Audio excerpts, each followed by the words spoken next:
All right, well, we're going to get the first game started now. We thought Ignite would start with Druid because it felt very safe. But it seems like RDU is going to lead things off with Hunter, which seems to be a very good way to start off the series. Hunter is really strong. There's nothing that's super weak.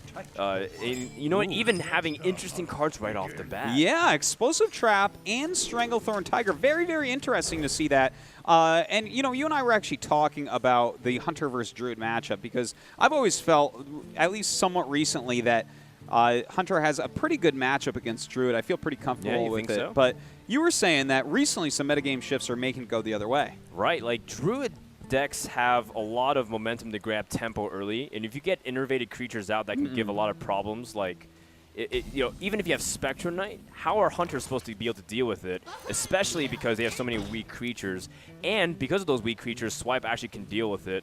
Although I feel like you do require a much quicker start from the Hunter to really abuse that weakness of Druid. Having a Leopard Gnome and nothing on turn 2 feels really bad for RDU.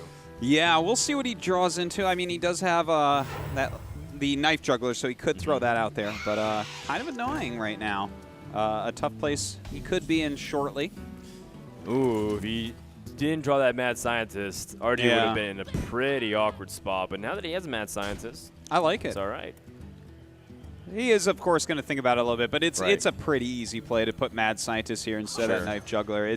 There's no reason to play the Knife Juggler yet, and the fact that we see Knife Juggler tells us that there's a very good chance he could be playing Unleash and or Snake Trap.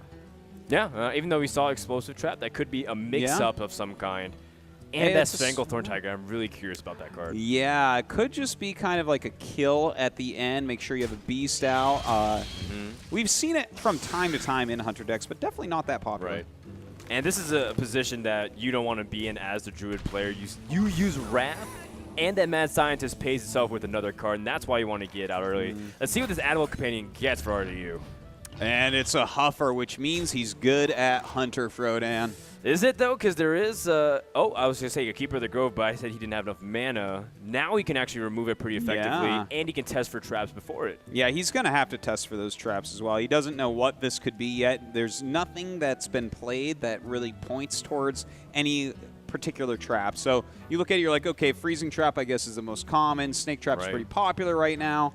You know, Misdirection, Snipe, probably not going to be those. Oh, and it is Freezing Trap. It's not Explosive. If it was Explosive, that would have been a very surprising moment for Ignite. Certainly, but the Freezing is, you know, that's kind of what he expects. So still, there's a very tricky trap in this Hunter deck that could cause him some trouble later. Yeah.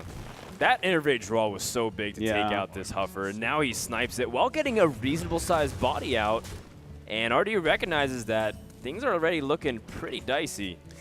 Yeah, this hand is not exciting me whatsoever, Frodan. He does put out the Houndmaster, which looks like it could trade with both these minions, but that's such a weak play on turn 4. Wow, a second Innervate. I mean, I think that's also a really nice draw here. You can put out minions to you're going to seize board control initiative. You can put Shaded Naxxramas safely down so the opponent can't respond to it. And you still have 2 turns before the Savannah High minion might come out, which could be problematic. I really like Ignite's position here, picking up that second Innervate. Have to agree with you, but here's a question for you, Frodan. Are you running both these minions into this 4-3? Because I think you have to, don't you? Right, you're at 22 health. You feel like you can't take that damage. Although I don't really think of anything that can immediately synergize off of Houndmaster. If you want to be more aggressive, what are you afraid of if you leave up the Houndmaster? Well, I think just the pure damage coming in. 4 damage, you know, bringing you down to 18 the next turn. I don't think it's really worth it. And, I mean, obviously still we haven't seen anything that would point towards Unleash or no Unleash. Right. Oh, that's also a good point. He doesn't have that intel, but it's better kind of to play around, I think. Okay, so he's going to save this Innervate. I think he's thinking if he picks up Ancient of Lore or whatever minion that can come out, needs a little bit better response, but now Lothab will be the big bully and deny his opponent an ability to respond easily. Well, Lothab is totally a pain. Does make Innervate a lot worse. And oh, look at this Echoing Ooze. That works. That works. Yeah. Although it doesn't really work with the Unleashed Hounds. Yeah. Because he's got the Knife Juggler. No, certainly not. Well, if he picks up Knife Juggler, I can only imagine. Oh, he has Flare. That removes the stealth on the Shade of Naxxramas. Wow. Yes, indeed it does. But will this make any difference? Is hilarious. Well, that's going to be a decent amount of knives, I guess. Are you attacking with this Lotheb on a creature before you juggle? Yeah, I think so. I think you're hitting the Harvest Golem. Like, you don't want the Harvest Golem, if he's absorbing knife shots with his 3 health, this is like a huge waste. You put him down to 2. Yeah, I mean, so. 1 health, and it's just the knives are going to be so much better. Killing off the Shade is appetizing, though, because it then reduces some of the power on the board. Sure. Well, that is what he chooses to do. Let's see where these knives hit, and, well... The pepper effect. The pepper effect? Yeah. Just spray and pray. Call it Call of Duty. Oh, okay. I thought it was more like a buckshot or something like that. Oh, yeah, for sure. Like in Bastion. It was like a very bad fan of knives.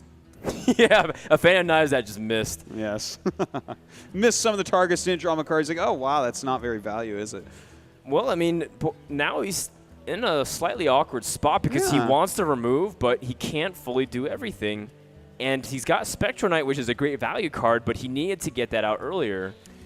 Yeah, the Spectral Knight, I mean, he's probably just going to play it this turn because there's really nothing else to do, but he's leaving a lot of damage out on that board. Yeah. And, you know, this is where Hunter gets really scary. You know, he's at 21 health still, but if you're leaving Lotheb out here, I mean, that's 5 damage that can go right to your noggin. I mean, that's damage that you can't stop. And not only that, we've also seen some really interesting cards. Like, for example, in Kranich from Korea, he plays Defender of Argus. Yeah. In his Hunter deck, yeah, which was that was really so weird, right? And all of a sudden, if your opponent had that, he'd be able to bully this board, and you'd be in big trouble. Yeah. Well, it's a tricky card when you actually think about it, and its stats that it gives. It's not that different from Houndmaster, I guess. Exactly. And with things like Spectral Spiders that you have so often, and Undertakers, Leper Gnomes, it can be a good card.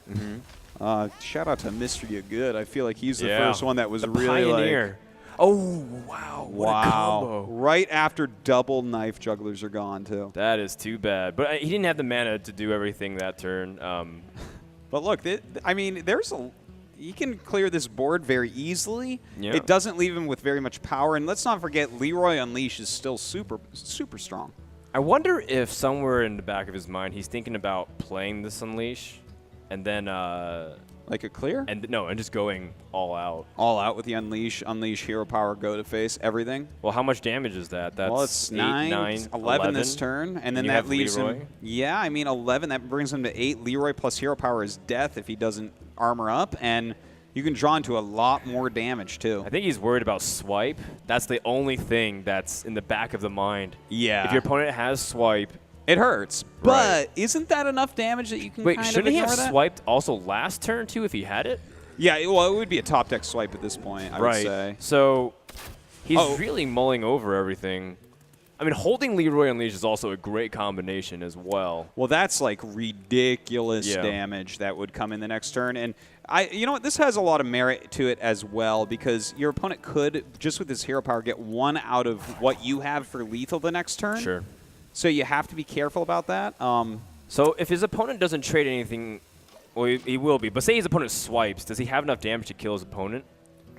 Well, it's 9 damage, so no, not quite. Well, he's got Lotheb now to shut down Unleash the Hounds.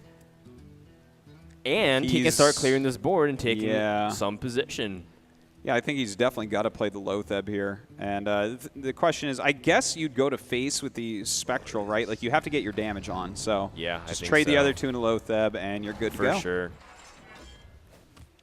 All right, so it's looking pretty good for him. But, all right, how much damage is this now? This is 2, so it's 10 damage he can deal right now with the cards in his hand. Well, no, he's got Lotheb reduce the cost. That is a big draw, though. The Eagle Horn Bow. Now it comes down to whether or not Ignite has a taunt. Well, a taunt doesn't even save him at this point, right? Because Leroy plus Unleash, and then you just Leroy into the taunt. There's like not going to be a... Oh, man. That's not a taunt either. No, that's not going to do it at all. That's his 7 damage on top of the 9. That's 16 damage. He's 7 short. That's still a big margin. It quite is. Unfortunately for Ignite, he's going to be losing this first game. And, you know, that's tough. Because Druid is one of these decks that you want to do well against anything. And neither of his other decks, I would say, are particularly good against this Hunter. You know what I'd like to see out of RDU here is to hold the Leroy. It might be really tempting to just use it as a flashy finisher, but you can use Unleash the Hounds. Yeah, and that's save that information from your That's opponent. a good point, Frodan. That's exactly what I want to see. Like, yeah. you hide one of them, but I would say that you hide the Leroy. It's more uncommon sure. than Unleash. This is excellent play already Yeah. from RDU, and he's going to take game number 1. And remember, this is best of 3. If you win the first game of the series, you are in a big advantage.